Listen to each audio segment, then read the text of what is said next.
O H O H O Buckeye Lounge, we run this game.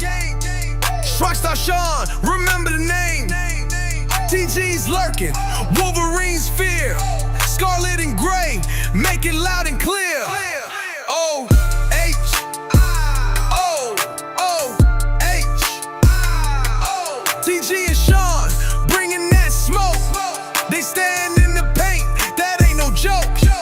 Tune in, turn up, let the show begin. The Buckeye Lounge, straight fire within.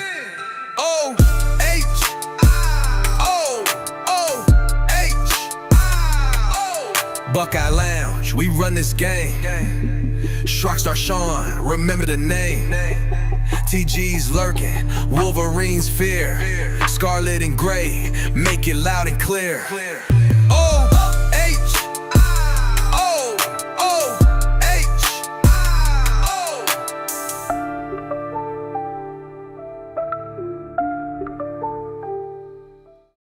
Ladies and gentlemen, boys and girls, Buckeye fans of all ages, the Ohio podcast proudly brings you the Buckeye Lounge.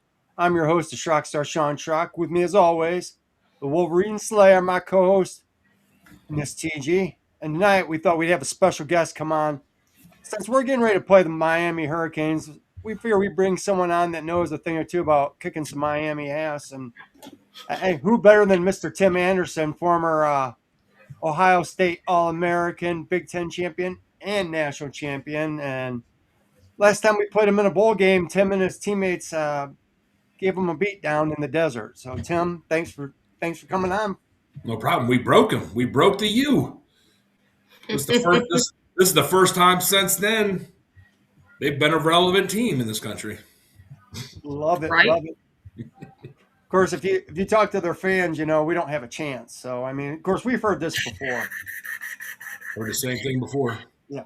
Yeah, the funny thing is we gon' correct them and everybody else on some misconceptions about Ohio State, and more importantly, misconceptions about how our team had played in the Indiana game, because I actually did a lot more research. And we're gonna correct them on a lot of other things regarding their defense. Hey, Tim, I think they're still planning that party, aren't they? I'd be curious if they're playing another one after the game this year. All right. Except this wouldn't be the back-to-back championship celebration. Of course. Now, Tim, I would like to get in your mindset for a minute. What's it like? I mean, tell us what's it like the night before a game like this, man? I mean, obviously, I've never played in the playoff system the way they have it now, but it's nerve-wracking. I mean, obviously, I can think back to 20 plus years ago when we were playing Miami in the national championship game. It's a lot. It's different. I'd love to be able to sit here and tell you, oh, it's just like any other game. No, it's not. No, it's not. You know exactly what's going. You know what's on the line. You know you got to win. In this case, the win to move on and play in the next round. Back then it was you either win and you're national champions or you wasted your time. So it's definitely a lot different. It was hard to sleep, but I didn't get a whole lot of sleep probably the night before. Thinking about things, going over calls in your head, watching more film. Heck, and back then. Oh shit! I mean, I would have to double check what the time frame was, but I mean, I would say it was 40 days or something like that. Because obviously, we didn't have the conference championship games, and so we didn't play it all in December. And I'm trying to remember. I think we played Michigan, obviously either right before or right after Thanksgiving. So I mean, I want to say it was close to 40 days between the time we played Michigan and we stepped on the field with Miami. So I'd watched plenty of film, obviously, and you still go back and look at it again, and now did I miss something? Is there something else there that's going to help me? Whatever, and you're kind of second guessing things, and but yeah, it's on your mind for sure. Having that long layoff, what kind of practice did Trussell run? Did you guys kind of go? Were you guys scrimmaging a lot? Not so much. I mean, that's a long layoff, so you guys want to knock the rust off. So.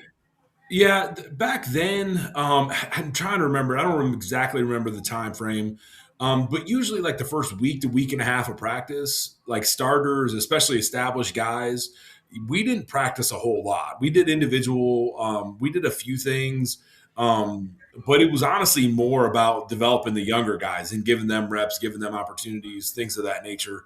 And then the last couple of weeks was when we kind of transitioned back to the way getting ready for a game. I don't remember how many practices we had, to be honest with you. Um, but we still did like walkthroughs and stuff like that the first week and a half. But then those last couple of weeks, it was like normal game prep.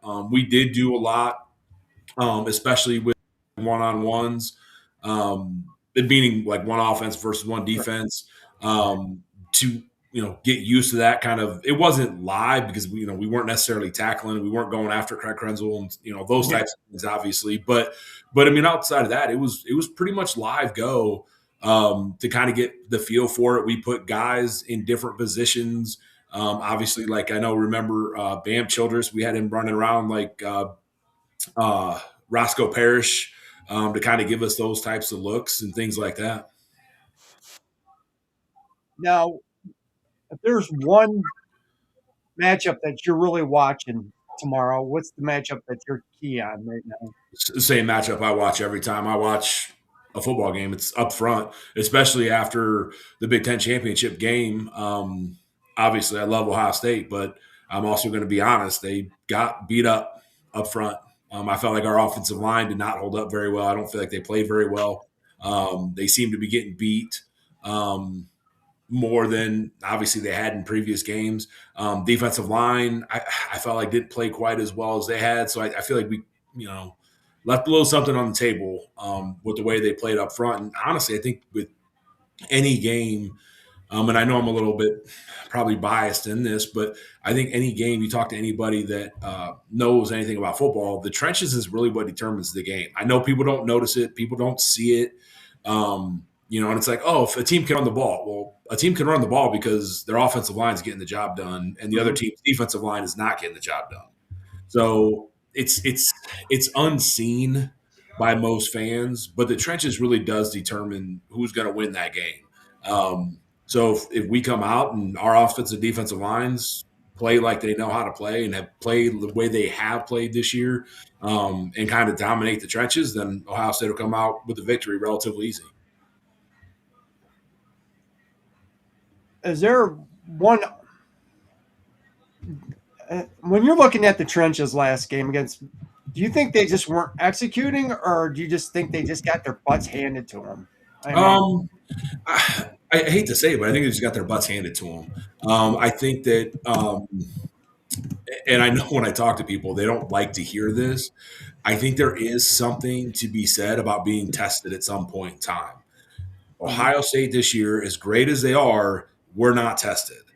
And go back, the last time we played Miami, I think that was one of the big differences between us and them. They had a season because we didn't have the playoffs. You didn't have conference championship games back then. Or I think maybe the Big 12 did, but Miami, I mean, they hadn't been tested in 2 years at that point. Mm-hmm. They weren't in any close games. They weren't in any dogfights, and we were in dogfights week in and week out. We had overtime games. We won games. I mean, obviously, like Purdue, we won in the last minute and a half of that game. We went into overtime against Illinois. Michigan had the ball with a chance to score right at the end of the game. We had to stop. So we were in those, pressure moments all year. So when we got to that point in the bowl game against Miami, going to overtime wasn't a big deal. Having a close game in the fourth quarter wasn't a big deal. We were used to it. It wasn't a big deal. I think that maybe that might have been an issue with Ohio State this year. They weren't used to being behind. I know they were for a hot minute against Michigan, but that lasted, half a quarter? I mean, something like that, and then they kind of got things rolling. So they hadn't really been tested. I think they're going to be fine. Don't get me wrong. But I'm kind of glad that game happened the way that it did. It kind of resets the mind. It puts them, they know what a dogfight's going to be. And you got to be prepared for that going into these playoffs. There's one thing I do want to ask you. During that game when you guys were playing them, I mean, like you said, they haven't been tested all year. Did you ever look in their face and did they look shocked during that game that you guys were still around? Like, holy crap, these guys won't go away. No, I honestly, because believe if you go back and watch that game, and it's been a long time since I have, so I'm not going to pretend like I just watched it yesterday or whatever. But honestly, I think if you go back and watch that game, we actually were winning most of that game. Mm-hmm. I think they came back in the second half, maybe fourth quarter, to tie that game up, to put it into overtime. Again, I don't remember the details, but I feel like we kind of were ahead a good chunk of that game. But yeah, I do remember very specifically the very first defensive play we had. We went out, we did not get the sack, but Will Smith did hit the quarterback. Ken put him on the ground, but all four of us were literally right there on their first offensive snap. And when I remember, like, we got there, the play ended, we turned to kind of go back to the line of scrimmage. And I remember seeing the way those guys were looking at each other. And it just, in my mind, or maybe it was just me trying to psych myself up, I don't know. But in my mind, it was a look of, holy shit, these guys are pretty good. Like, this is not going to be as easy as we maybe thought it was going to be. Because Ken Dorsey, I mean, he had already been touched that year. Mm-hmm. And all of a sudden, the first play, he's already on the ground. And I think that kind of set the tone that this is going to be a dogfight. It's going to be a 4-quarter game. This is not going to be a blowout. It's not going to be over at halftime like a lot of people said it was going to be. And we kind of went from there. Yeah, real quick, because Jacarb had a quick question. He says, I usually don't worry about the coin toss, but if Ohio State wins, I think they should receive. I don't see Miami maintaining long drives, so taking the opening possession could help Ohio State, and early possession to set the tone. What do you guys think? I mean, I can see that. See, I always like to get the ball in the second half. So I always like Me too. So I always like the way he does it. I love that mentality, but I can also see where you're coming from. But how do you feel about that, Tim? I like getting the ball in the second half. I like being able to know how things are going to play out. Because here's the other thing: in a lot of cases, and I can't say in every case, in a lot of cases, I would probably say the first 10 to 15 plays of this game are already out on paper. Ryan Day knows what the first 10 to 15 calls are going to be of this game. And there might be some variation based on how those plays go. Like, don't get me wrong, but it's almost like sometimes you'll hear people talk about how things are scripted. Yeah. Like, not outcomes, but coaches have a script for the first part of that game as to what they're going to do. And what they're doing is they're setting things up. So because of that, I want the ball in the second half, because now I know how they're going to adjust to things. That's going to alter my play calling. That's going to decide how things are going to go. And a lot of times too, you're also kind of hoping in this scenario that when you get the ball, essentially have the ball last in the first half, maybe put some points up, even if it's just a field goal, get 3 points or potentially 7 points there at the end of the first half. Then you turn around coming out of halftime, get the ball first, turn it into another score. That's a big momentum swing right there.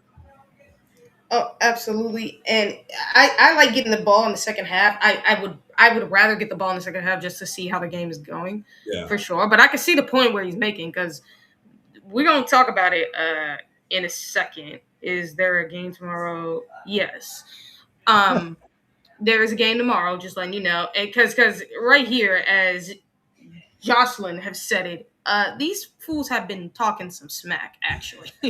Miami fans, they've been talking some loud smack. And this is what I want to get into. Now, I do want to talk about the Indiana game, because I actually went back and watched it. And I want to give credit. Well, first I'm going to give credit to Chris Drew for calling this out, because he actually did say the person who said it. But I want to give that person credit as well. I can't remember the name at all. He couldn't either. So if we can ever find him, we want to let him know. But he actually brought out something super interesting, this person did. He said, the pass rush wasn't necessarily the full-on issue. Now, while Ohio State's offensive line, mainly Tegra, because that was pointed, was getting beat a lot, because Tegra gave up at least 5-6. Out of the 5 sacks that Ohio State gave up, he gave up at least 4. Phillip only got beat twice. The only time that every other offensive lineman on the line, Saravale, Hinsman, and Luke only got beat like once. But it didn't lead to a sack, which was good. However, the problem was saying held on to the ball a lot longer. There was some people did not notice. Not even me. He says it. If you look in this game against Indiana, Sayin held on to the ball a lot longer than he's done any other game. The question would be why? Well, it's because Indiana confused him. Mm-hmm. This is the first, like, this defense is the first time Julian Sain's seen a defense like Indiana that was able to confuse him. Like every other defense Ohio State has gone up against, they knew what the defense was. They were able to put in for it. Sayin was able to read it, see what they were doing, and like pick them apart from that point forward. And the defenses he has gone up against are good. They're not like Indiana good, but they are good defenses still. But when you talk about the Indiana game, they managed to do that to him. Now, they also pointed this out, that during the game, it was like late third quarter going into the fourth, Sayin's holding on to the ball, like his release got quicker because he started to understand exactly what Indiana's defense was doing. So that was the good thing. Is like, okay, you didn't know what the defense was, but as the game went on, you were starting to figure it out. Even if it was later in the game, you started to figure out, and you started getting the ball out of your hands quicker. You started to realize what their defense was doing. And yes, Lisa, Sayin did admit to this as well. He did admit to that. He did admit he did hold on to the ball longer. But that is actually a good thing for Sayin too, because it's like, hey, you've seen a defense you've never seen before. Well, now it teaches you a whole lot of things. And the good thing is about it is you managed to learn during the game what their defense was doing, and you were getting the ball out of your hands quicker. You were starting to understand it. So that's the one thing I will say about Sayin that I love about him is he was learning. So when Chris and Eric had their show earlier, or they had a pre-recorded that they released talking about Sayin, where they said about the game slowing down for him during the Miami, Ohio State, preview. And I think what he means is he's starting to see exactly what he's like. Again, the Indiana game showed him exactly what defenses can do. So like he's starting to see exactly what these little things a quarterback will miss. Like what our defense does to quarterbacks. He sees that with the Indiana defense. He's like, okay, I kind of understand the patterns now. I'm starting to get more of that than I did in any other game. So you gotta give Julian Sayin that credit, but you gotta give Indiana that credit for being able to confuse them, because they're the only other defense I can think of that can actually pull this off, other than Texas Tech, actually.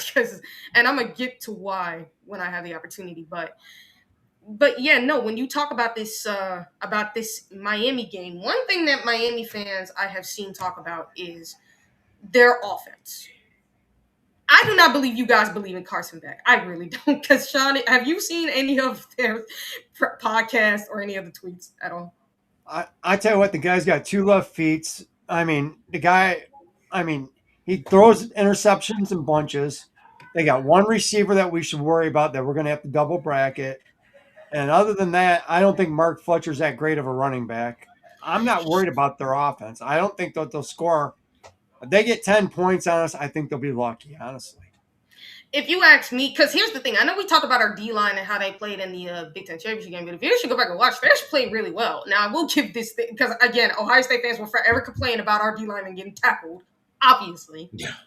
Like that was the biggest thing. Our D-lineman kept getting tackled. Now, you got to give them a credit. They were still able to get sacks, regardless of the fact of how much they kept getting held on to, obviously, how much they kept getting tackled. They managed to get some sacks. So you got to give the D-line that kind of credit. But when you talk about your offense, like we talk about our offensive line. Now, the good thing is Tegra won't be playing. No offense, Tegra. I love you, dude, but no. Like, you were the weakness of the offensive line. You're not going to play. So that's a great start for Ohio State. The reality is for Miami, while we talk about our offensive line, your offensive line's got the same problems. They are too inconsistent. They cannot be consistent in pass protection or run blocking. That's an even bigger problem. And Lisa, thank you for the $2, essentially. Thanks, how Lisa. Concerned are you about the special teams? I'll say this.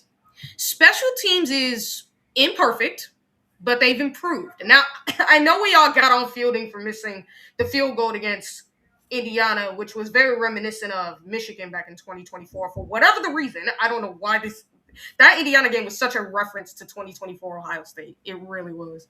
But I don't expect him to miss that again. I don't. Like, this is the one time you've seen him do it this season. Like, long distance field goals, I actually expect him to miss that. Like, 49, 50-plus yards, I expect him to miss it. Well, I'll tell you what, TG, the one thing that was brought up last night when I talked to Jeff Snook, Fielding admitted that he overcompensated because of the angle. And that, he said that got in his head a little bit, the angle, they had to do, if they could redo it over again, they probably would have taken the 5 yard, a delay a game, move the ball back 5 yards just to change the angle on it. And he overcompensated for it. So, I mean, Which I'm is still, okay. That's understandable. Okay, now I get it. So it's still like got to make the kick. you still gotta make the kick, but I can understand what you're talking about from a kicker's perspective. However, dude, still make the kick. You don't have to overcompensate. Just kick it in between the middle. That's all you gotta do. All you gotta do, just kick it in the middle. Easier said than done. Yeah, it's easier said than done, but it's like, here's my thing. If I'm a kicker and I did know Tim Williams, he did kind of talk about angles and stuff, so I'm probably basing it off of what he told me. But when I think of Miami's offense, I'm not worried about their offense because it's like Ohio State's whole mindset would be stop the run and take out their top receiver, Tony. Malachi, yeah. Yeah, I'm gonna just call him Tony. But take out Malachi Tony. That's it. Like, force them to have somebody else beat you. And make Carson Beck have to stand back there and throw the ball a bunch. Because here's the funny thing. I compare Carson Beck to J.J. McHandoff. He's not. No, I wouldn't compare him to that because McCarthy is 10 times the athlete that Beck is. No, but I'm talking about from a passing standpoint. From a passing standpoint? Yeah, you can give McCarthy this. He is more athletic, but what is the best thing he's good at? Handing the ball off. Carson is really good at that too. And look, I can give you this. When Carson is good as a passer, I can tell you he is better than JJ when he's good. At least just a smidge better. When he's bad, he's just bad. But if you have to make him go back there and throw the ball a bunch of times, he makes so many questionable, ridiculous decisions where you're like, why would you throw that? What are you doing? If you put pressure on him, you're definitely going to make him make those bad mistakes more times than not. But if you just have him standing back there having to throw the ball and make decisions a whole bunch, he's going to make very questionable throws all the time. And for Miami fans who are banking on this guy, here's my question. Do you really believe in what you're saying about Carson Beck? Like, oh, well, he's not as bad as people say. Like, dude, we've been seeing this guy for 2 years. Maybe year 1 he had promise, but years 2 and 3, he's the same quarterback he's been. You put him in situations, he tends to be inconsistent. Like, he could be a good thrower 1 minute, but then the next he's just absolutely terrible. So if you can bank on the fact that this guy's going to be inconsistent, and think about it, because Miami's defensive coordinator and offensive, like their coaches especially, have been talking a whole lot. Do people know this? About Ohio State especially. The one thing that I will tell everybody about those, the defensive coordinator for Miami is really good friends with the defensive coordinator from Indiana. So they are really there's no doubt. So he probably had taken something from that game from Indiana, obviously. But here's the question, though. And we'll get to the defense in a minute, but I want to talk about this real quick with their coaches. They brought up how Ohio State's offense played against Indiana versus how, because people are criticizing them for how they played against Texas Tech. Are y'all aware that Texas Tech is the 36th ranked defense in all of college football? That's why people are criticizing you, because it's like, okay, if your offense plays like this against Texas A&M, who has the 36th ranked defense, how are you going to play against the number 1 defense in the country? Because at least for Ohio State, you played the number 2 defense in the country, and they did a good job of confusing Julian Zane. They didn't just, and not only that, but they give our offensive line problems as far as stunting. Like, if we've known anything about our offensive line this year, stunting has been the biggest problem for them. It has been. Purdue gave us trouble. I mean, Purdue and Wisconsin, and not only that, but their D lines are smaller though, because that has been a problem for our offensive line a little bit. Dealing with the smaller, more athletic D linemen who do the stunts, because that tends to get harder for them. Who knows why? That wasn't a problem last year, but who knows why that's a problem this year. But that tends to be Ohio State's biggest problem for the offensive line. But with Miami, you have bigger D linemen versus Ohio State's defense. And look, I give Miami this credit. You got a great D-line. That's the only good thing about your defense. Your linebackers, you say when you're blitzing them, which is not very often, they're pretty solid. But other than that, they ain't much of anything. Honestly, they're the biggest weakness of that team and really don't have anything to offer to this defense. And we already talked about it with Miami's secondary. You're already missing your best corner, who most likely will not be playing in this game. And your secondary as a whole, especially against just good receivers, good, great, and elite receivers is what their secondary struggles with. So What do you think you're going to do against the Buckeyes wide receivers and tight ends?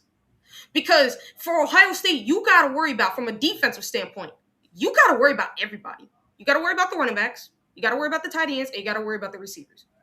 And if they throw Lincoln Keyholes in there, I would say you worry about Lincoln's running ability, because it's the one thing I always say about this offense, where I'm like, if you have the quarterback running ability to go along with Lincoln's passing ability, while he's not as good as saying, he's not bad either. I will tell you this, he's a better passer than Carson Beck. Sean, don't you even start with your BS. I know you don't think so, but we've seen him. Look, he's been more accurate. I think he's a great athlete. No, I'm not saying as if he's some top tier quarterback. I'm talking about from an accuracy standpoint. When we need the run and the pass to be effective, he can do that better. I'm not saying Lincoln's better than Carson. As a matter of fact, I don't think he is better than Carson. I'm talking about from a system standpoint, because we need the legs of the quarterback, in my opinion. I know we're not going to run Sand because he's too small, but I want you to throw Lincoln in there in the red zone packages to throw the ball and run the ball.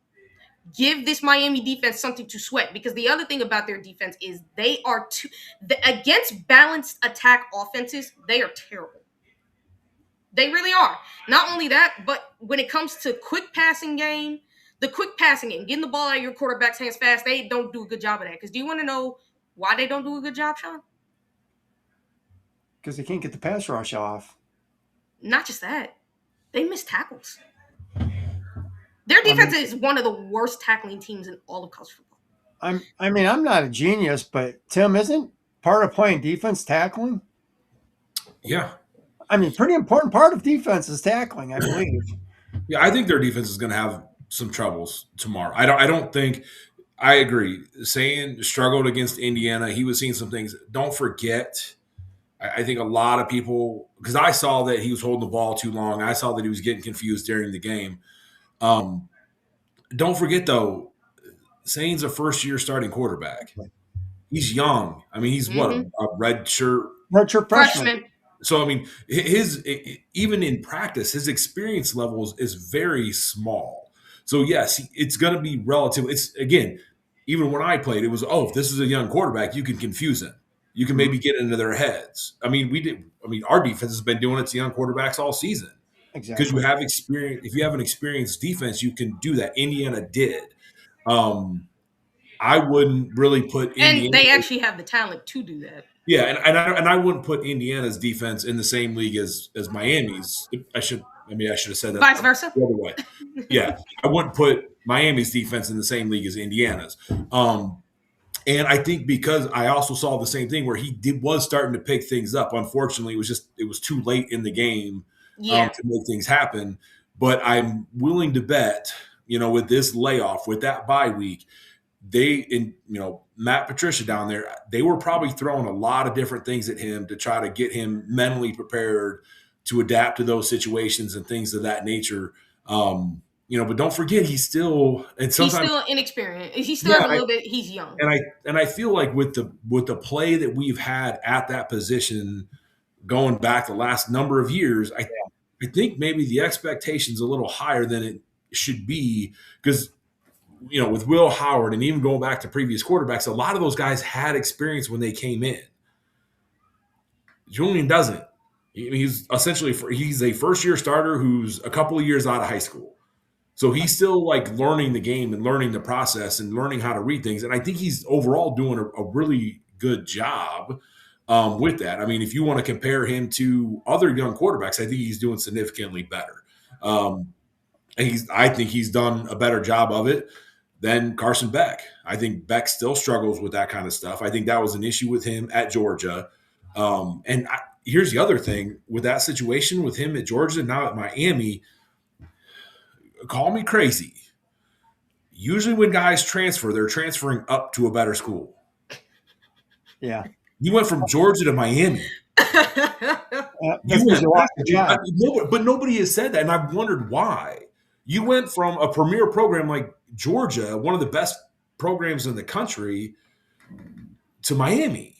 You're taking steps backwards. Why is that? And he's one, and I think TG, you'd mentioned it earlier. He is one that if you can get you don't even have to hit him. You don't even have to sack him. If you just get him pressured, he will make mistakes. And that was his MO at Georgia. Now at Georgia, I shouldn't say lucky. He benefited from having a phenomenal defense the years he was there. And they bailed him. You go back and watch some of those games, that defense bailed him out of trouble a number of times. He doesn't have a defense to do it. And that's why, Miami's good. They made the playoffs. Don't get me wrong. But don't forget, that wasn't a shoe-in team to make the playoffs. I mean, there was questions of whether they were going to make it or not, and the situation and all that kind of stuff. So, it's not like he went down there and just lit the world on fire. I mean, he's still struggling. I mean, you're still seeing some of the same things. Now it's a different program, different coaches, different players, and yet you're still seeing the same problems. And this is also why I don't think, at least from what I have heard, and again, I don't follow this stuff every day. I'm not a sports guy that am sitting on ESPN all day long. But I don't think he's expected to go very high in the draft, as far as I know. I mean, he's, as far as the quarterbacks they're talking about being early picks and stuff, I mean, I've never heard his name mentioned in that. Well, it's funny because before, after his first year at Georgia, they're talking him being, a first round pick and all that. And all of a sudden it's gone down, continue to go down. Yeah. And you said, you don't leave Georgia to go to Miami unless you lost your spot or you were told, hey, you're not going to play. I mean, that's the only reason to transfer out of there. Yeah.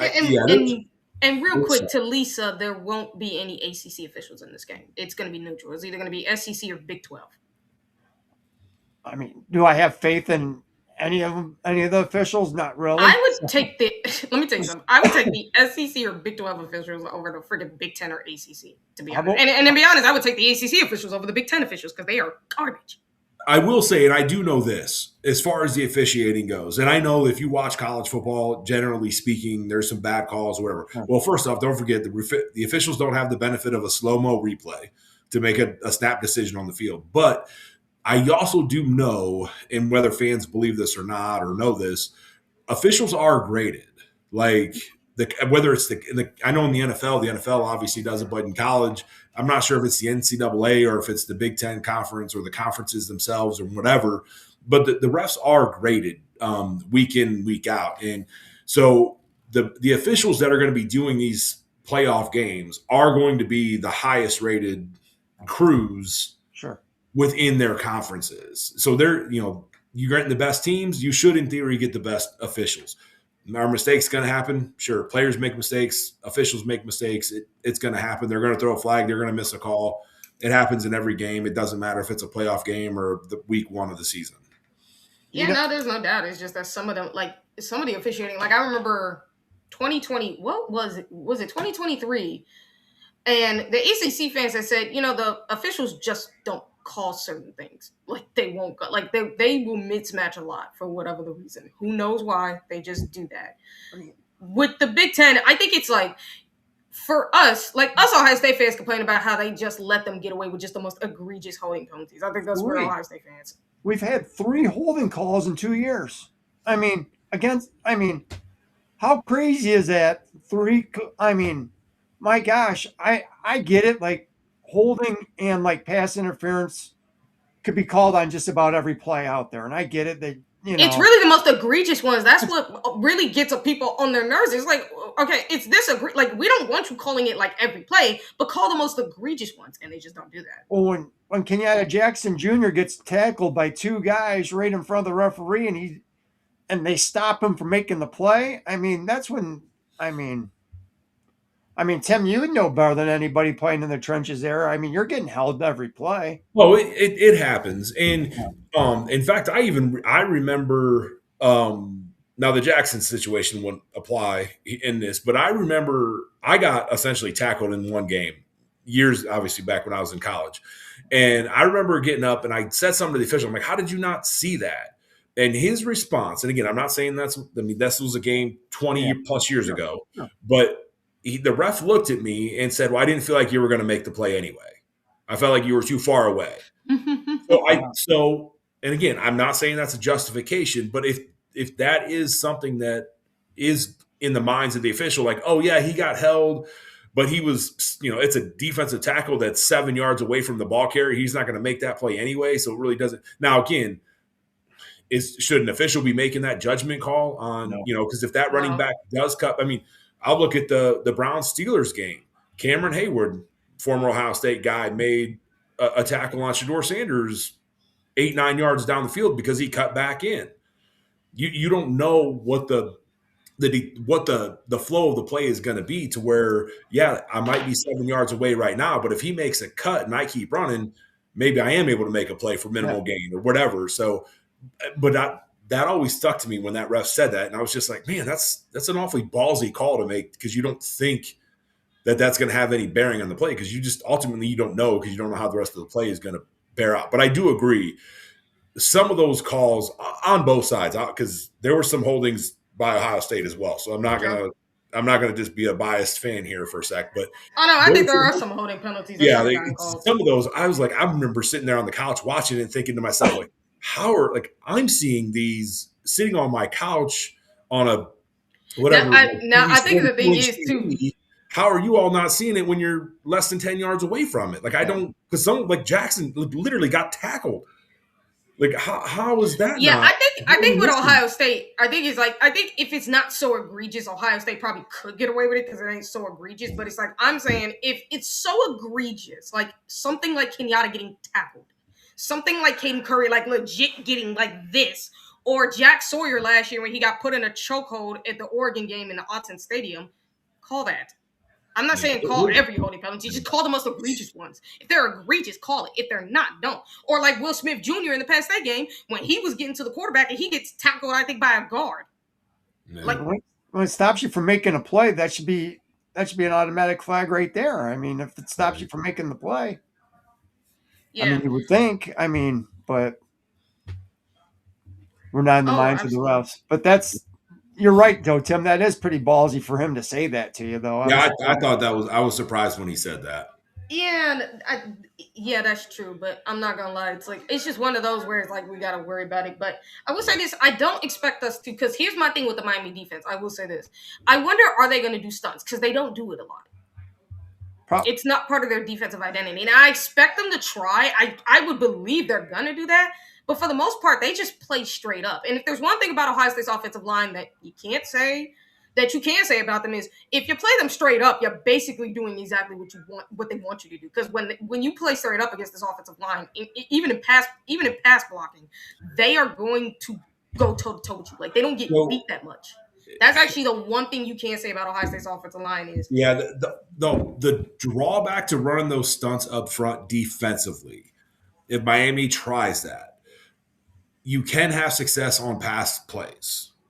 However, you can also make some pretty damn big holes in a run game. And if you're playing a team that consistently can run the ball, I think Miami's in a tough spot, because they are a little bit undersized up front. They are a good D-line, don't get me wrong, but they are a little bit undersized. And you're playing a team that can throw the ball and they can run it pretty effectively too. That run game got better and better throughout the year. So now if you start crossing up those D linemen, you can open up some pretty good holes. And Ohio State can all of a sudden start taking advantage of those situations. Now you're picking up 5, 6, 7 yard chunks on runs, maybe even more. That might be a hesitation not to do it. And then, like you said, if you leave them straight up, they can pass block, and even straight up, now you got to deal with a power running game, which sometimes those Southern schools, they struggle with. And when those high-flying offenses, because they get those quick, smaller defensive lines and stuff like that, it's great for the pass rush, but it's not very effective when you got to try and stop a run. I mean, isn't the best way to combat that, Tim, is just to run the ball at them, smaller linemen, to wear them down? I mean, that's what you do a lot. I mean, and if you do that too, kind of going back to, it was mentioned earlier with their DBs that they struggle kind of in that back end. Now you're really putting them in a bind, because now you can start hitting those play action passes, because now they have to, because you're hurting them with the run. They have to respect the run. So now you can hit them over top with the pass because teams that are not having effective run game or they're struggling to run the game, and then they try to run a play action pass, and it's like, oh, they were all over it. Well, yeah, because they're not threatened by the run. They're not scared by the run because they're stopping it. Well, if all of a sudden you're getting those kind of chunk plays on the ground, now when you run those play actions, you fake the handoff to Bo Jackson. You got to respect that. And now all of a sudden it gives, it's going to give Tate and it's going to give the rest of those guys an opportunity to make a play down the field. I mean, yeah. Can I ask you a question, Tim? Like in a big game like this, you see a team get some success doing some stunts or whatever. But if you guys aren't used to stun, don't you guys just want to stick to your game that you're good at instead of trying to, do stunts? Because that could, like you said, if they're running a stunt, man, that you're causing wide gaps. I mean, you're causing big run games. I mean, they can run a counter and catch those guys, trying to stunt. Yeah, you're not. I don't think you're going to change up a whole lot. You're not going to change your style. You're not going to change the things that you do. Even if they sat down, which obviously they did, and they watched that Ohio State Indiana game, yes, they might do some things a little bit differently, but it's all stuff that they still have in their bag and that they've had in their bag all year. You're not going to go and try to change things up. Like, I mean, I'm a high school wrestling coach. If I'm at the state tournament coaching a kid, I'm not all of a sudden going to start telling him to do stuff he hasn't really done all year. Mm-hmm. Like, we're going to keep doing the stuff that got you to this point because you're good at it.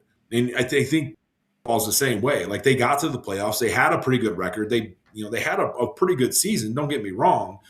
Doing the things the way they do, they're not going to all of a sudden go back to the well and change everything to make this happen. And not to mention, unlike Ohio State, they had to play a first-round game. They had to travel to Texas and play that first-round game. So they've only had, that game was 20th, I think. Am I right? I think it was like the 20th, December 20th or somewhere about there. So that was only 10 days. So they've only had 10 days to basically prepare for this game. That's not, it's longer than a normal week in the season. Don't get me wrong, but it's not long enough to all of a sudden start changing up your schemes and how you're doing things. You're going to stick to kind of what you know and what you feel like you're good at. And, all these players and all these coaches all have egos. They're all incredible athletes. All the coaches are incredibly smart. This is also one of these things where it's like, you know what, we're going to line up. You know what we're doing. I know what you're doing. Because when you break away all the window dressing, all the crap, just you boil it down to straight football, all the teams run the same damn plays. Offensively, they all run the same plays. They all run the same defensive things. Like, it's not all that different. Maybe a few things are variations, but it's all pretty basic. It's all pretty simple. And it's going to be a lineup, put your hand in the dirt. Who's better? Yep. Yeah. As a matter of fact, let's talk about this. Because when it comes to Miami's scheme, it tended to be their strength, but it's also kind of their weakness in a way because their defensive system is on the 4-2-5 defense, which Ohio State knows very well because they've been doing that for 3 years. They do generate pressure. They do their D-line is basically their full on just strength of their defense, but it's also a weakness because they don't have depth beyond their starting four. But also their D tackles, their two edge rushers are two of the best in the nation. They are. Now I'm not gonna lie about that, but their D tackles are very questionable. That's what the issue for Miami's D-line really is right there, other than just depth, is their D tackles aren't great. On top, like I said, I already talked about their linebackers and their secondary. They're not elite. They're not great tacklers.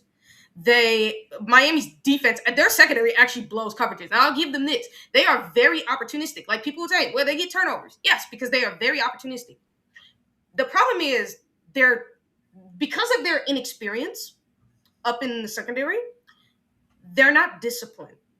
See, one of the things I will bring up, and this is about Texas A&M and Ohio State, their defenses are opportunistic, but they're disciplined about how they do it. They're not eager to just jump the routes. They're gonna read your offense, read your routes, and see what you're gonna do, and they're gonna take their opportunity. Like for instance, Jermaine Matthews against Illinois, when he batted the ball up and got Peyton Pearson interception. Why? He read that all the way through. He watched the quarterback, he picked the moment, and he did it on time and flipped the ball up in the air. Or go to the Indiana game recently. They managed to read the screen from point blank in a minute. They read it. And they acted when the moment was right. They were opportunistic when they did it. They popped up the ball. I don't know if it was Lorenzo or Iggy. Either one of those two popped the ball up and the other one got the interception. I just know that part. They were opportunistic, but they were disciplined. They knew when to jump. And it got them an interception. With Miami, y'all don't know how to do that. Y'all secondary is so opportunistic, but you're very undisciplined. And it leads to blown coverages over the top. So we already know that you guys can't tackle, which is why when it comes to the quick passes, teams are able to get like 50, 60, 70 some yard runs off of these quick passes because you guys can't tackle. But then you're able to give up bigger plays because you're so undisciplined. And this is why teams do that, because they can see it with your defense. You are so undisciplined. You are so eager to jump those small routes that you're forgetting about the ones over the top and you're busting your coverage or you're getting double moved from behind. I've seen it a couple times with their defense, with their secondary. Like they get double moved and get moved behind by, and then it leads to like a big time play. So like that's the other thing with Miami's defense. That is the biggest thing. Is like outside of your D line, what is your defense doing? Because you guys just make mistakes. And don't be surprised. Again, I'm not an offensive minded guy, but because of how good their edge rushers are, honestly, I wouldn't be shocked if you saw some screens early on in this game. Oh, for sure. Take advantage of those guys firing off that ball, being all excited, trying to get that pass rush. You hit some quick screens, you can slow them down quite a bit. Well, Tim, that's what drove me nuts last week is they were getting so much pressure on us. And it seemed like Brian Hartline was calling all these plays that were long developing plays. We were not instead of helping Julian out, throwing some screens, 3-step drops, get the ball out of his hands quick. It was like they were waiting for long developing plays. And I mean, he was just getting murdered. I mean, you want to get the ball out of his hands quick, especially with, a pass with rush a defense like Indiana. Yeah. Yeah. And that's one thing I kind of wondered about too, because I know throughout the year, kind of a common thing you kept hearing about out of Columbus, like, oh, we don't need to open up the playbook. We don't, we're ahead in the game. We don't need to do more than we need to. Those types of comments, which I completely agree with. Don't get me wrong. And obviously Coach Day and that staff, they're way smarter with football than I am and know more about what they're doing, obviously.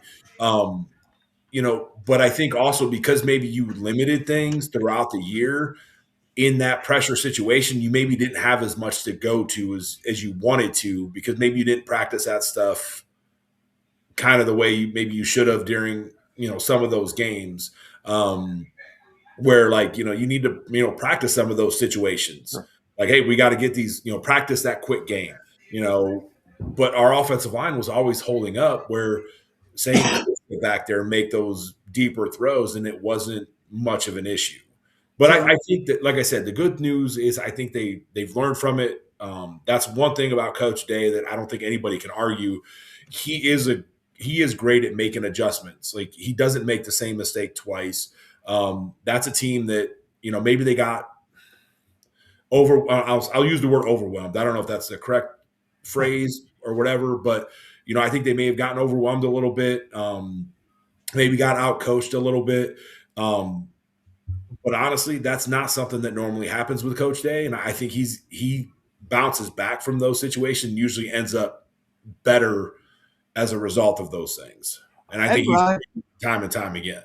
Sorry about that, Tim. Ed Rogers had a question for you. He was wondering who would win in a wrestling match between you and Fickle. Me, of course. He couldn't handle this. No, I asked it for you, Ed.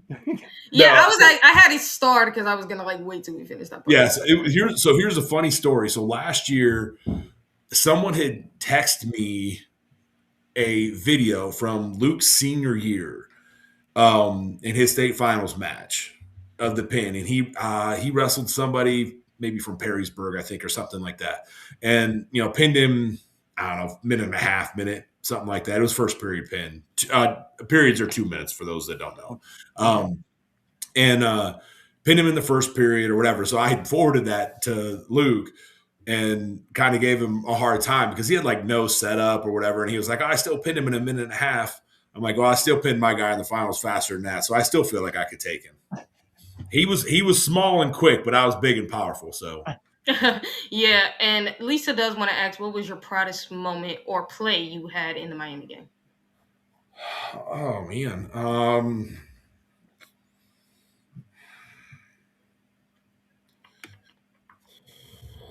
Proudest, I don't know. It's a good question. Um, I mean, I hate to sound cliche and say the last play because that's what won it for us. Um, I think honestly, it wasn't one play, but in the trenches, they had a center, Brent Romberg, and he was good. I mean, he was the Outland Award winner. He was one of the better offensive linemen in the country. Really good player. Went on, played a number of years in the NFL and all that kind of stuff. But I feel, and he was a trash talker. Like I had heard stories, the way he talked in the media, like all this kind of stuff. And so I would say, it wasn't a play or a specific situation in that game, but the fact that he was dealing with enough that he didn't say a single word that entire game to me. For a guy that was known for his trash talking, he had his hands full enough of me that he didn't say a single word the whole game. Like I didn't hear him trash talking, nothing. There was nothing coming out of him whatsoever. So I guess, obviously, so I must have given him more than he was expecting. Did you ever give it to anybody? Did you ever talk any trash to anybody out there? Hell no, I was tired enough as it was. That's what I don't understand with guys that are like trash talking. Like, man, that takes extra energy. Shoot, I got to put everything I got into the play. Unless you got adrenaline, and then you. One thing I'd like to ask you about, Tim, because we've seen this happen a couple times now when they play up in Michigan, when you come out that tunnel, both teams come out that tunnel. Did you guys almost get any brawls up there in that tunnel? No, they used to, I'm not sure how it goes now.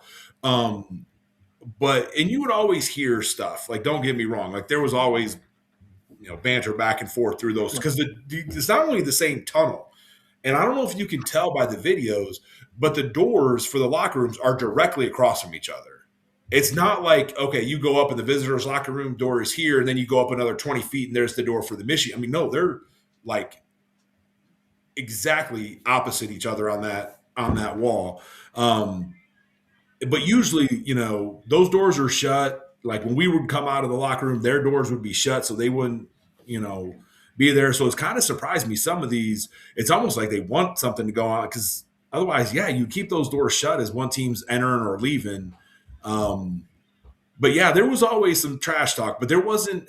I don't remember a time where we were really in that tunnel at the same time. Okay. So they did the smart thing good. But Tyler did want to know about your opinion of the implosion of biblical proportions that happened up there regarding the whole Moore incident and everything else. So yeah, like how crazy is that? I was at, I think, a wrestling tournament, and a friend of mine had texted me and was like, "Oh my gosh, did you see this?" And like I don't have my phone on me at these tournaments. Like I'm pretty busy, and I'm like, "Oh," and obviously today with social media, I just thought it was, some fake news, whatever, BS stuff that they were just saying and whatever. And then like I started seeing more and more, and I was like, "Oh my gosh!" Like it's a crazy situation. Like holistically, it's just, and obviously I know like I'm anti-Michigan, like don't get me wrong. So I know that there's a lot of bias in what I'm about to say, but I feel like even if I was unbiased, that university, their athletic programs, they've got a lot of issues up there. Yeah. I mean, it just seems like there's always something negative coming. And I know that I can go to any school and be like, oh, well, this is negative with this sport. But it's different sports, different situations. I mean, obviously a lot with football, the whole, sign stealing thing and, coaches being suspended for games and getting to pick which games they are, whatever. But I know they had some issues with that basketball program a couple of years ago or a year ago. I don't remember, some issues with that. Like, it just seems to be a lot of problems going on up there, and honestly kind of shocks me the AD still has a job, to be quite honest with you. Well, we're also heard that some of the higher ups, some of the regents are kind of scared to fire that AD because he knows where all the bodies are buried. So he's Yep. going to take some people down when they get rid of him. So a Oh, lot of yeah. stuff could be coming out. Here's, and still let's to be come. honest, I would probably argue that even in anybody who's watching this in the private sector that works, Mhm. what you hear is one thing. There's Yeah. always stuff that you don't hear about. So Yeah. if this is the stuff that you're hearing about from this program, you're right. There's probably stuff that's been buried and that hasn't come to light that certain people know about that. Yeah, you might want to, well, I don't know, but it is interesting. The dynamic that's going on up there right now. Yeah. We got a question for you. It says, "Hey Tim, do you know a Brayton Feaster from Archbishop Hoban? I He's a do. linebacker and a wrestler. He's a Yep. 2027 recruit. What can you tell us about him?" He's a beast. He was a freshman. So there's two of them actually. So he's got an older brother that's going to be going to Oregon. Okay. Or I think he's going to Oregon. I'm not 100% on that. I think that's where he's going. But the brothers are freaks. I mean, these are guys. I've actually worked with them in the wrestling room as well. They used to come down, and I would practice with them and help them out. I know their dad decently well, and we've kind of talked some strategies and stuff. But great kids, strong, fast, super athletic. I mean, if you saw these guys, they don't look like high schoolers. I mean, these guys are jacked up. They're fast. They're strong. They're quick. They were both in the state finals last year. The older one, I don't know if he's wrestling. I think he's more focusing on football right now. Okay. The younger one he's a sophomore.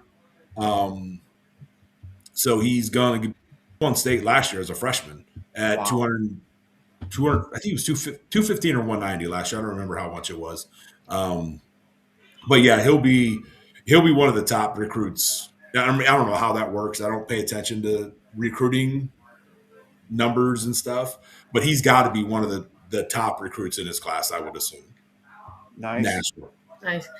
Yeah, Tennessee just beat I'm sorry, not Tennessee. Illinois just beat Tennessee. So now we're 6-0. Okay. Oh, Well, like I said, they were up in the third quarter by like 10. I think it was yeah, they ended up like going down by 1 point, and then they came back and won the game. So yeah, I think it was like 27-17 when I was at like 8 when we were coming on because I had it on and shut it off. Oh yeah, so now the Big Ten's conference bowl game record is at 6-0, so we're still undefeated in the conference. Which actually, this was the good thing is it was actually going to bring me to what I wanted to talk about because we all know Ohio State keeps getting a bunch of slack about the schedule, as we all know. And even it's not just Miami, it's fans across, even SEC fans. You know what's funny? I did me a favor by just going ahead and looking at this year's conference bowl game teams across against all schools, against all conferences, actually. The Big Ten has the most at 12. SEC and ACC both have 11. The Big 12 has 8. And I did go around and see that the Conference USA has 7. The Mountain West has 7, believe it or not. Pac-12 only has 1, as we all know, because it's the Pac-12. The Sun Belt has 10 teams, which I was surprised by. Independent 1, and then obviously the American Conference had like 9. So now the bowl game records for all of these, the Big Ten, as we already just talked about, owns 6 now. Thank you, Illinois. The SEC 6-0. Yeah, 6-0. 6-0. We're now 6-0. Thank Hey, you, TT, Illinois. answer one question for me. How's Notre Dame? Not doing nothing. Not doing nothing. Just sitting at home. But guess what the SEC? You know the SEC. Y'all fans be talking a lot of smack. Guess what their bowl game record is? Let's see. A&M lost. Tennessee just lost. Yeah, Tennessee just lost. Mm-hmm. I'd say 0-4 maybe. 2-5 now. 2-5. Ooh. Well, you know what SEC fans are going to say. Their best players opted out to get ready for the NFL draft. They didn't. I've seen their rosters. None of them opted out. Oh no, I know, but I'm like, brother, I seen your entire roster. Like your roster's played, dude. All y'all. our best teams Cracking up. They played them. talk like there's no bad teams in the SEC. Yeah, that's what they do. It was Like- super funny. What's super funny is like y'all kept talking about your bowl game record against the Big Ten, but then the Big Ten comes back. The Big Ten's been beating y'all in the bowl games for a long time. Like it's not like as if you guys have been straight up just dominating the Big Ten. Like let's not play that game. But then y'all go to last year and y'all get absolutely dominated by the Big Ten. Where the one win you actually do have against the Big Ten was Iowa. But because of Missouri by 3 points, where if Iowa just made this one play, they could have either tied the game and went to overtime and won it. Because I know if they went to overtime, Iowa definitely would have won it. Or they could have got a touchdown and they could have won. So you're really lucky that you. Well, and the other thing too, and I don't have any facts to back this up. I'm just doing this off of pure memory from what I can recall. If you were to extract Alabama out of the SEC equation, they're not very good. No. Like when people talk about the SEC dominance and national championships, most of those were Alabama. Mm-hmm. Like they were like the dominant. Don't get me wrong, they were like. Don't get me wrong, but if you extract them out, the ACC or the SEC outside of Alabama, and again, I'm going back to like the Saban years. Sure. The rest of the SEC didn't do all that much. I mean, yeah, you'd have some flashes here and there. LSU. Yeah, Auburn that one time, and then Georgia the 2 years. Yeah. You them 3 teams. That's at least at Northwestern. You ain't gotta worry about that.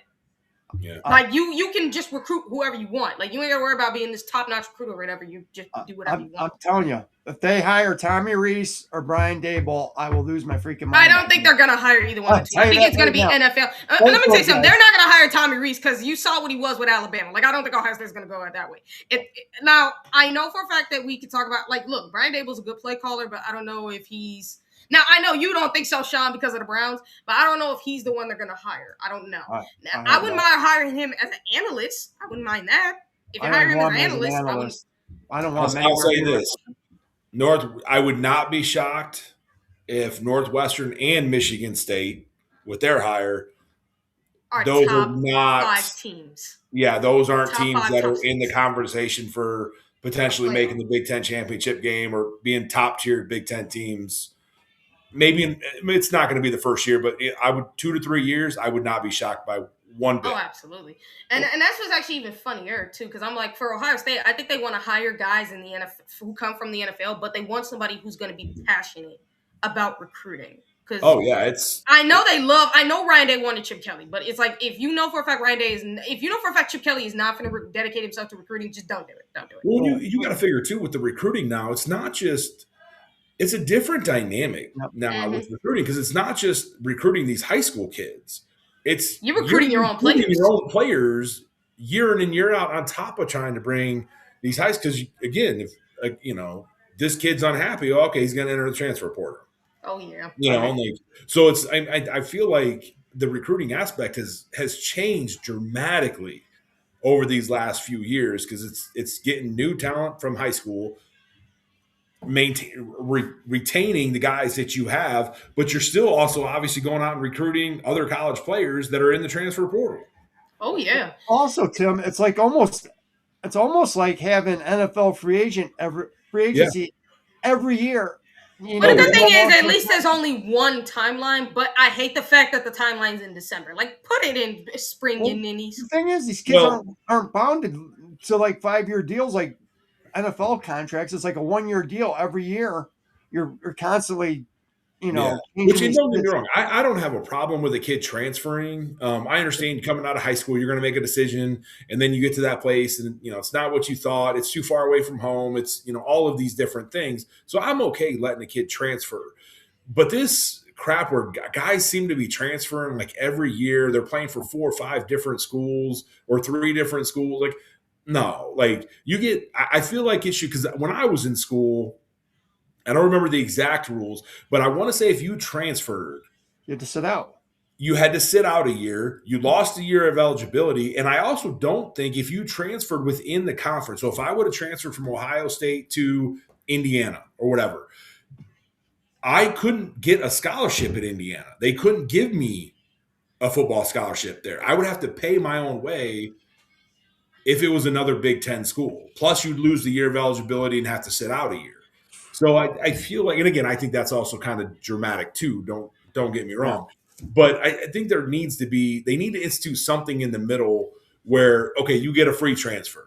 Okay, if you go to transfer a second time, there's some penalty. You got, maybe it's not going to sit out for a full year. Maybe you got to sit for 50% of the games that first season or something like that. I don't know. I'm just kind of spitballing, but there needs to be some type of a penalty to try to deter these guys. And I've heard, people say like the fact that I didn't play right away, I think is what made me a better player. The fact that I had to go against a LaCharles Bentley every day because he was the starting center and I was on scout team and I had to deal with him for 2 years, that made me a better player. Whereas today, I feel like guys go, "Oh, I'm not playing right away. I'm going to transfer." Oh yeah. That built me mentally. It built mental toughness in me. It built the understanding of how to play the game going against somebody like, an All-American like a Charles Bentley and things of that nature. And I feel like it made me a better player. And I feel like a lot of these guys today, they're not going to get that experience. What was that like going up against LaCharles? That was pretty. Sucks. That was kind of light work, wasn't it? You ever see that dude? You probably whoop him, right? You probably He whoop kicks my him. ass literally every single day. I'm kidding. Charles Bentley, I'm not kidding you. There were countless days after practice, I would be walking back into the locker room, and my thought in my head was, I don't belong here. I'm not good enough for this place. Like, I'm not, because I just spent the last 2 hours getting my ass kicked by this guy. And I think if I would have had that easy transfer option, I hate to say it, I think I might have transferred. Because in my head, I wasn't good enough to play there because this guy was just. Now, at that time, I didn't understand how good LaCharles was. Yeah. Then, when I did start my sophomore year, I would literally go into a game and play. And I remember there were times that first year as a starter, I would be walking off the field afterwards and be like, God, that was easy. Like these guys aren't that good. But again, I'm comparing him to LaCharles Bentley, who, was was the top center in the country when he was in college, was a high draft pick. Barring if he wouldn't have had the situation in Cleveland, would have played a really long time. And would he have been a Hall of Fame type guy? I don't know. But I think he would have went to some. The dude was a freaking beast. Oh yeah. I didn't understand that my first couple of years. But then when I started playing, I kind of started like, oh my God, like, man, going against him was a chore. Like these guys from these other schools, even good schools, playing against Brett Romberg, Miami, dude, you are nothing compared to LaCharles Bentley. Right. Isn't it funny that the recruiter from Michigan walked in St. Ignatius and looked at LaCharles Bentley and told him he was too small to play at Michigan? Yeah. Right. Well, I don't know if this is well known or not. So he got recruited by Ohio. This is a story I got. Okay. That he got recruited by Ohio State because Ignatius had played McKinley. Okay. And Ohio State was recruiting Kenny Peterson, who played for McKinley. McKinley had Kenny Peterson, Mike Doss, Jamar Martin, slew of other guys.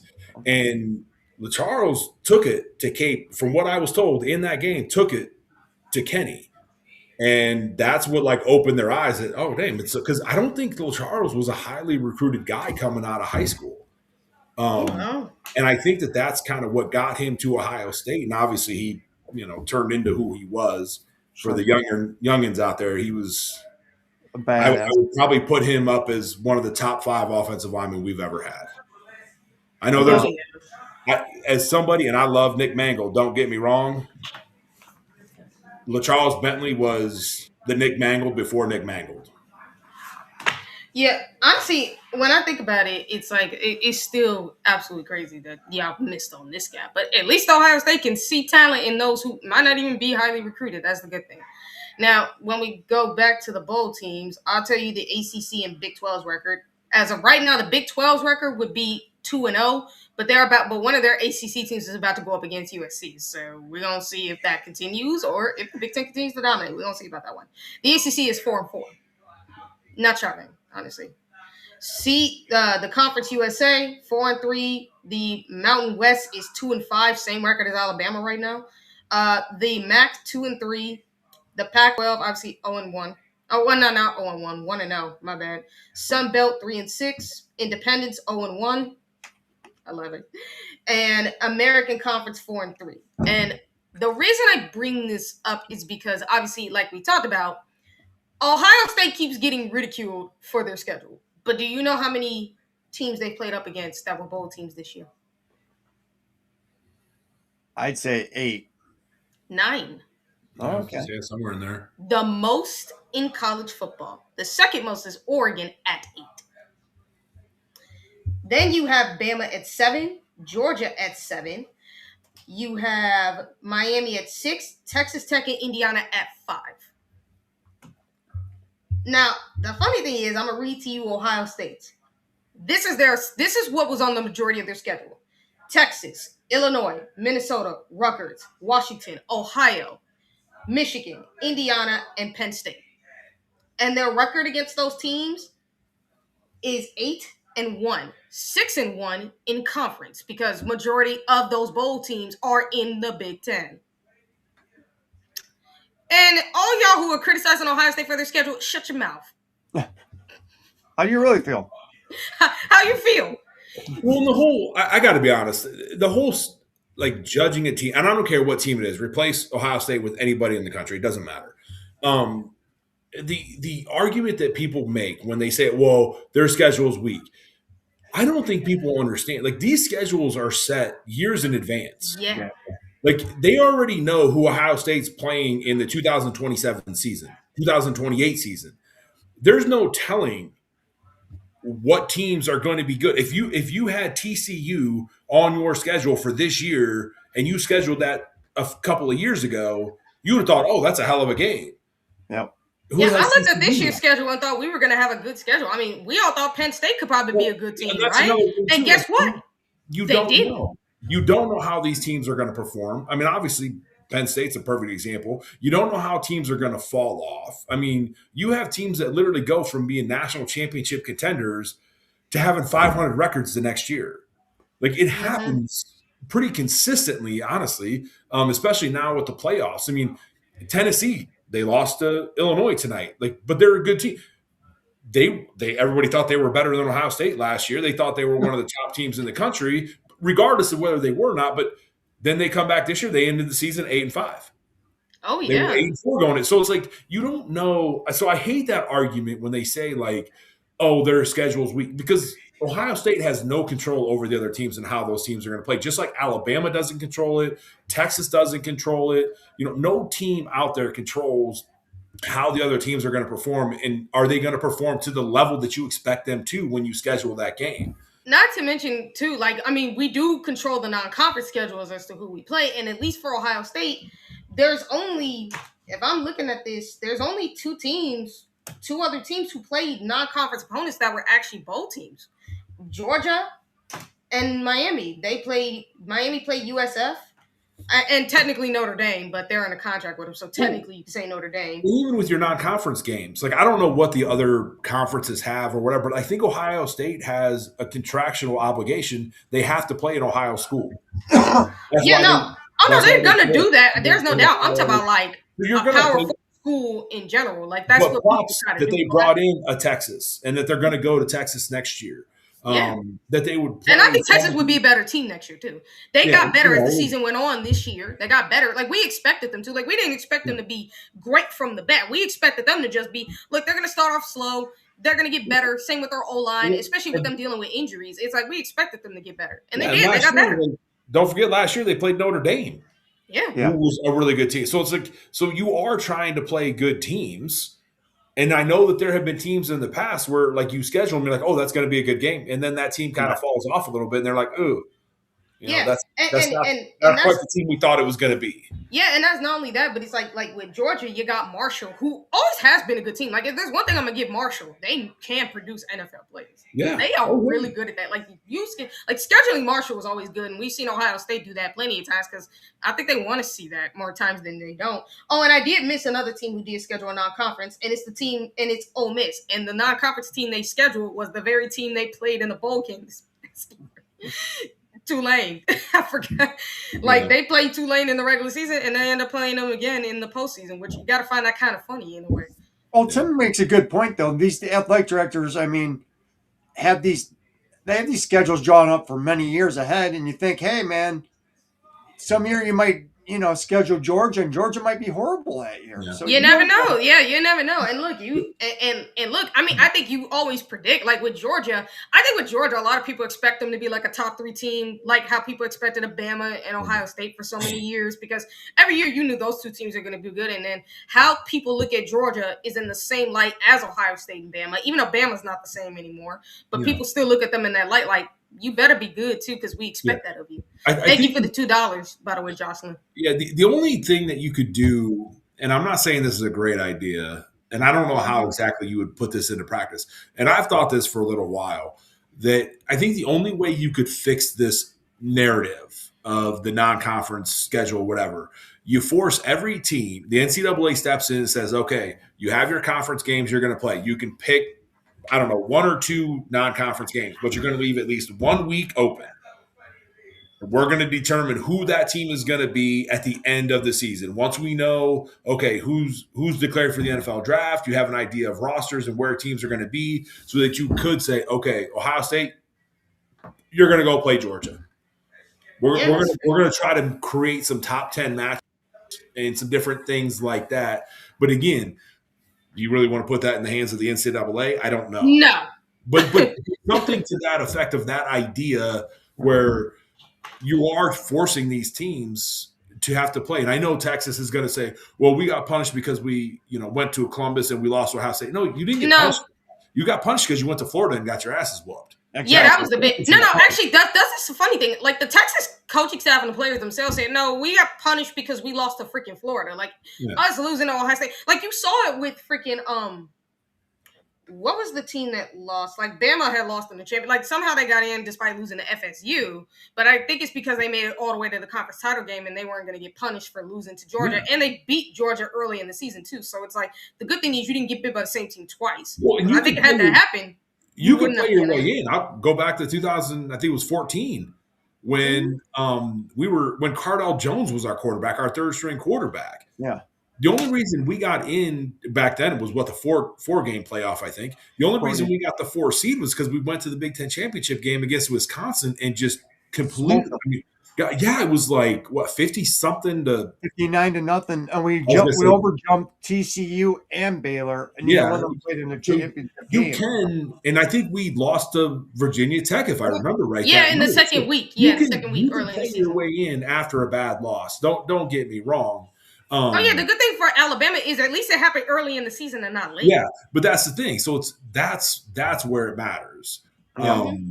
Is you got to do it early, and if you do it late, you got to still be in a position where you get into your conference championship and win that. I mean, people forget that was like JT's first, start. JT Barrett's start. Well, because you mean Cardell? Well, JT technically because of how he started in the season, and then Cardell later in the season because Cardell didn't play in that game. JT started in that. I was going to say because Cardell was our third string quarterback. Yeah, that's what I meant to say. Like, I was thinking about the playoffs at first. That's what I was thinking about. Big Ten title and playoffs. I don't remember God, that's terrible. I don't even remember who the starter was that year originally. Braxton Miller got hurt in preseason. Yeah, and then JT Barrett came in and JT Barrett came in as a redshirt sophomore. Yeah, and then he got hurt. And he got hurt in the Michigan game. He broke his leg. I think. And then Cordell played, and then it was like, oh, well, Ohio State's not going to get in, and then and then this happens basically like Ohio State's 59-0 trumps TCU's 55-3 because of how dominant it was and with a third string quarterback. Like, I know for a fact that FSU, and they should have been so mad about the 13-0, like them not getting in, but it's like, brother, how you played against with your third string quarterback. That's practically why they didn't put you in. Because I would have said, hey, look at what we did with Cardell Jones in the third string. But Cardell actually played well. I mean, we dominated that game. Well, I didn't dominate the conference title game at all. I think the problem, and I think this is probably just a mute point because everybody knows this. I think the problem is it's the committee picks and chooses the criteria they want to use when it suits their needs. Because you're right. You could have. Did did Tulane deserve to be in the playoffs this year? No. No. James Madison deserve it? No. I mean, I think they were at the end of the year, I think ranked, if I'm not mistaken, like 20th and 25th. in the country. I think And they were they got doing it. Actually, they had moved up. I honestly Or did think they they maybe were move doing up? it. They were I- certainly not anywhere near the top 12. I know that. I So honestly it's think they were doing it to punish Notre Dame. yeah, so it's like they just, and you heard that narrative at the end of the But season. also, when you think about it, What's too, the though. criteria? Tell us Yeah. what the criteria is so everybody knows what the criteria. But you don't tell us. Yeah, You just- I do. you're I will making- say this. Like with Notre Dame, you kind of look at your schedule. Like you lose to the two best teams you played, you lost to. So Mhm. win your games if you're going to play those two teams. But also look at the rest of your schedule. Outside of USC, who did you really play? Yeah. Like Yeah, that's where the Yeah, issue was. It's like, because I think for a team like Notre Dame, you're going to get judged differently compared to all the other conferences because they're in a conference and some of them play like real tough schedules. Like when you look at, I just talked about it. When you look at the teams, like for instance, like I say, Indiana has 5 bowl game teams they played against: Oregon, Illinois, Penn State, Iowa, Ohio State. That makes sense. Freaking Oregon's in the playoffs, Ohio State's in the playoffs. That kind of makes sense. And guess what? You're 5-0 against them. You're 5-0 against that whole record. Oregon, you played Northwestern, Penn State, Indiana, Rutgers, Iowa, Minnesota, USC, Washington. 7-1 record because the one team you lost to was Indiana, like Ohio State. When you look at all these other teams, they all play against bowl teams every single day or every week. And I mean, we don't know how many of them do, but we do know that with these particular teams that we have in the playoffs, they all played against some form of a bowl team. You didn't. I looked at the teams they played against. The only team that you played and beat was Pittsburgh and USC. And Pittsburgh's not that great of a team, but they are a bowl team, so I can give you that. But those are the only 2 other bowl teams you played against. And let's be realistic, the rest of your schedule don't look great because of that. So and if you pretty much look at your win-loss record of the other teams you went up against, it's well below 500. I think the record was like what, Sean, 4-20 something? Something like that. Something like that. So that's why that they punish Notre Dame, because it's like, look, for these other teams, we can give them a different criteria than you because you don't have a conference title game. You don't have a strong schedule. You don't play against elite bowl teams. Like, you don't have anybody else. And like, we already see USC trying to end the rivalry with Notre Dame, because if they end that, then who else you got? Because to me, USC is that one team that you could say outside of all the teams you have scheduled for next year is that team that could be a bowl team, in my opinion, because they got the team to do it next year. Now, I don't know if they will, but that is probably the one team you could say. So if they stop, who you got? Well, if So they joined the conference. Yeah, that's all my cousin keeps saying that. He's like, can Notre Dame please join the conference? And now, like, Notre Dame fans want them to join the Big Ten. On their campus is part of the ACC, so why not just join the ACC? Exactly. And not only that, but why are you guys talking so much trash about the ACC? It's like, brother, y'all are mad that they fought for Miami? Like, brother, this is their conference team. What are you mad about? I would disagree that it's about money because they passed up on a bowl this year that would have paid them a lot of money. Well, that's because of being babies. I mean, honestly, you're hurting your own team doing that. I mean, all those young guys that would have got valuable reps. Yeah. Then, the seniors that would have got one more game just because you threw a temper tantrum. I mean, you're just hurting your own team, your own program. I do understand. There is a small aspect where I do understand. If you have, like, going back to like the Florida State a couple years or whatever, a year ago or last year or whatever, if you do know you're going to have a lot of guys, your star players, that are going to opt out of the game to get ready for the NFL draft, you may not look as good or as sharp as you want, and that's fine. But even at that, now those guys that are going to be playing next year now at least have a game under their belt. They have a start under their belt. They have game reps under their belt. They're going to be prepared for the next year, in theory. I don't think it was a good move for them. I don't think it made them look very good. I don't think it's going to give them any favors next year. It won't. But they obviously made the decision. They're obviously stuck with it, and it is what it is. Well, I'd say the reason they don't join the ACC in football is because Notre Dame wants all that money to themselves. Their TV contract money. They don't want to split with everybody. But this is the thing too, though. But you guys are so delusional. Like, you're acting like as if you're the only dude. You're not seen on the same level as a Bama, as a Georgia, as an Ohio State. You're not seen at that level anymore. They haven't been seen at that level for the last 30 years. I would probably say no, they haven't been. Like, they've kind of been like they've been relevant, but not as relevant. Like, I don't think they're as irrelevant as Michigan, but you're kind of in that irrelevant stage where it's like no one talks about you like that no more. Yeah, I feel like they had a few years here in the 2000s But the last time consistently they were good. I mean, you got to go 80s. back to like the 90s. 90s, 90s, late 80s, Yeah, 80s. 90s, they had a yeah. few years when oh gosh, the Fox guy, Brady Quinn. Pretty, You know, when yeah. he was there, they were pretty good. They had a couple other years where they were pretty good, top tier contenders. But I mean, you're talking maybe 4 or 5 seasons out of the last 20, 25. Yeah, I mean, Tyler, good point. I mean, at least they're not them, but they are kind of like them when you talk about like you're living in your past glory days. Like you're not the same team you once were. You got to get out of that now because it's like, and it's like I see it. Like I don't like it when you live on your past glory. Like let's be real. Ohio State fans can live on their past glory, but our current team is also succeeding. So we're not just living on the past. We're living on the future because of how much our team has been succeeding and how consistent they've been. And there's a reason why us Buckeye fans, like for as crazy as the Buckeye fan base can be, the Buckeyes love that because it's like, hey, we have a reason to actually keep trying to be good because we don't want to disappoint our fans. We want to continue to be the best football team or the best sports team really in our entire state, especially because Ohio State knows that because of all the sucky pro teams there is, especially with the Browns and the Bengals. Sorry, Easy Sean. now. Sorry, Sean. Sorry, Chris. Sorry, Eric. I'm just gonna say it. You gotta root for something. Like being a Buckeyes means something. That's why us Buckeye fans celebrate our team. Like when people say we're arrogant. I mean, people say we're arrogant, but it's like, no, we're celebrating our team. Like the longer they continue to be this good, we're going to say our best. But I would also argue, if I'm wrong, but I can't think of another college football team that has consistently been as good as Ohio State over the last 20, 25 years. Nobody. No. I don't, you know, you can bring up Alabama. Yeah, but they've had some pretty crappy years. Down years, yeah. In the last 25 years. There is something I want to bring up. Aaron, you are right. Notre Dame did sign a thing with the freaking NCAA. With the ACAA, but they're not an official team with the ACAA, with the ACC. Like they're not an official team. The NCAA, if they're a top 12 team, they automatically get into. No, I think top 12. They automatically get into the playoffs. But I think the other conferences have to agree to that, and I don't think they have. I don't know if that's been official yet. I know it was proposed. I think what they're talking about, that was proposed. I don't know if that's been decided yet, because I think the other schools and conferences have to agree to that. And they don't want that, to be honest. Like they don't want Notre Dame to get handed anything. They're like, Notre Dame, either you're going to join a conference or you're going to work for it, or you're just going to get left behind. Like they don't care.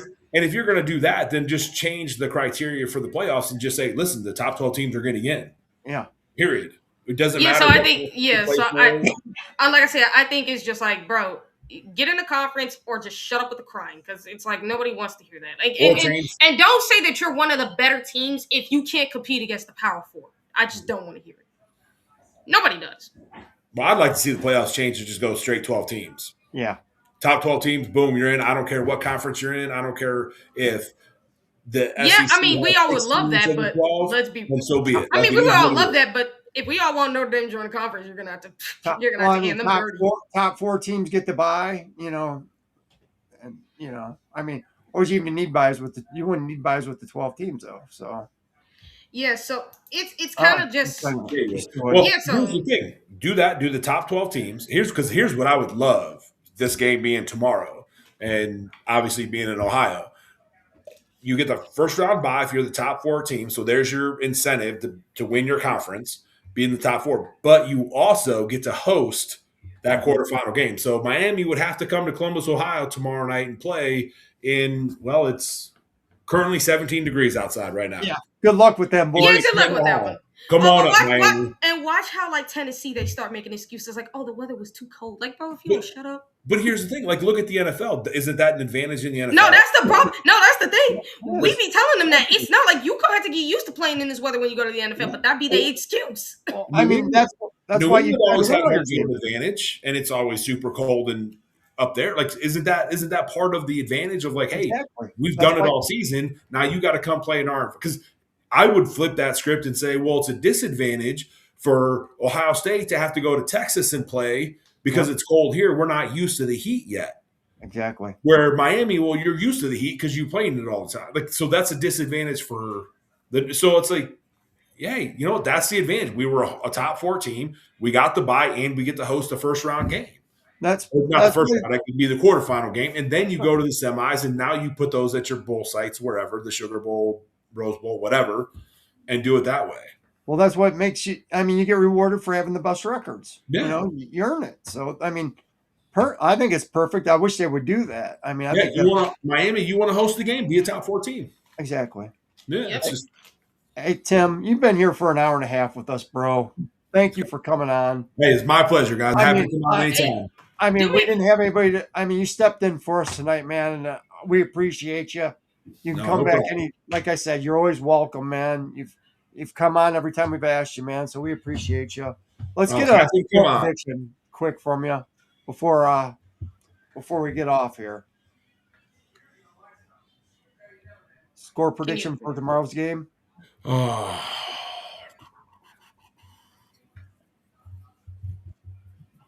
24-10. Okay. I got 28-10. I got 35-10. All right. 35-10 is mine. Now, I do want to know this, Sean, because you and I were supposed to do predictions for what we think of the Oregon, Texas Tech, as well as, the Ole Miss, Georgia. Who do you think wins? I'm going Oregon, and I'm going Georgia. I'm gonna go Georgia, but I think I might go Texas Tech because I'm not gonna lie, they defense. Now again, I do want to see how their defense plays, no doubt. But from what I've seen of Oregon, and like I said, I did so much research, y'all can see my whole page is kind of big. I got a bunch of pages filled on this thing. But for Texas Tech, I think it's like real simple. If you can put pressure on Dante Moore, you really disrupt that offense. And not only that, but this offense of the Ducks are not consistent in the red zone at all. They are really inefficient in the red zone. So, but Texas Tech's defense, one of their weaknesses is kind of like red zone defense as far as rushing the ball, because for some reason that tends to be a problem. Penalties is another weakness of theirs, as far as I remember. Let me see. Let me go back to there. I mean, Texas Tech has never been there before. Georgia's been on the big stage. So, I mean, Oregon's been on the big stage. Yeah. So. Now that's the thing. No, I will give Oregon that. Like, you've been on the big stage, which is why people think you could win. But also remember that with Texas Tech, they rarely have any weaknesses. Their only thing, if I'm not mistaken, was like I said, penalties, the red zone defense, as far as the run defense, because their run defense in the red zone, they have some gap issues there as well, for whatever the reason. Like, those tend to be their biggest deficiencies, really, on defense. So I do want to see how they play against Oregon's offense, because Oregon's offense is really good. Don't get it twisted. But I want to see how Oregon can do when, especially Dante Moore, when pressure starts getting in his face. Because if they can get pressure in his face consistently, Oregon might be in for a long game. Tim, who do you got? It's the same thing. I think Georgia and Oregon. All right. But I'll be honest, the Oregon game, it wouldn't shock me if Texas Tech pulled that off. That to me that's a toss-up game. I think Georgia wins. Yeah. Relatively easy. I think that's going to be a great game with. And what's funny is both these teams, both Georgia and I don't care which one of the two of them, like, between those two, who would you want to see? Because trust me, if you get to see what the weaknesses of their offense and defense is, I don't think you want to pick between the two. See, Oregon's playing some really good ball right now. They're playing real good football, so that's why I think they're going to win. I think they're peaking at the right time. It's a possibility. Yeah, I mean, they are picking, but I think they are actually. Yeah, they are playing at the right time, which is why I want to believe they want to win. But I want to be able to see them under pressure, because against a really good defense like Texas Tech, like, we can say whatever they want. Their defense is top 3, right up there with Indiana and Ohio State. Like, I want to see how you could play against that defense. Show me what you can do. The point spread for that game's I don't know what it is off the top of my head, but it's got to be low. It's got to be. It's low. It's low. Like a 1.5 type. Yeah, it's low. It's somewhere around that. It's like 3 points, I think. Maybe 3. That's could be. Yeah. Yeah, like, because here's the thing. Like, Oregon, consistency is a problem, especially for Dante Moore under pressure. Because when he's under pressure, he cannot be consistent. Not only that, but drives stall, and they end up relying on the red zone. I mean, not the red zone, the run game a little too much, which tends to be a bit of more of a problem. So unless he can figure out if he can stay consistent under pressure, I think that he's good at that point. I think you got something with him, but no, unless you show you can handle yourself under pressure, I'm gonna be questionable about you even in this Texas Tech game because that D line can get pressure. Like say whatever you want, they can get pressure. So so it's a pick 'em, but I'm excited to see it. Yeah, Okay. Good couple days. Thanks, Vader, our producer, for doing what you do, brother. All of our fans in the chat, all of our friends that come on every night and support us. We love you guys. To Eric and Chris, thanks for giving us a place to have our show. And of course, our honorable host, Tim, man. Thanks for having me, guys. I appreciate it. On the most, brother. So thanks for always coming through when we need you, man. We appreciate it. My pleasure. Have a great new year. And hopefully we see you after the new year, brother. All right. Sounds good, guys. Thanks. OH. IO. The Go Bucks and Scum still sucks. Night, everybody. Good night.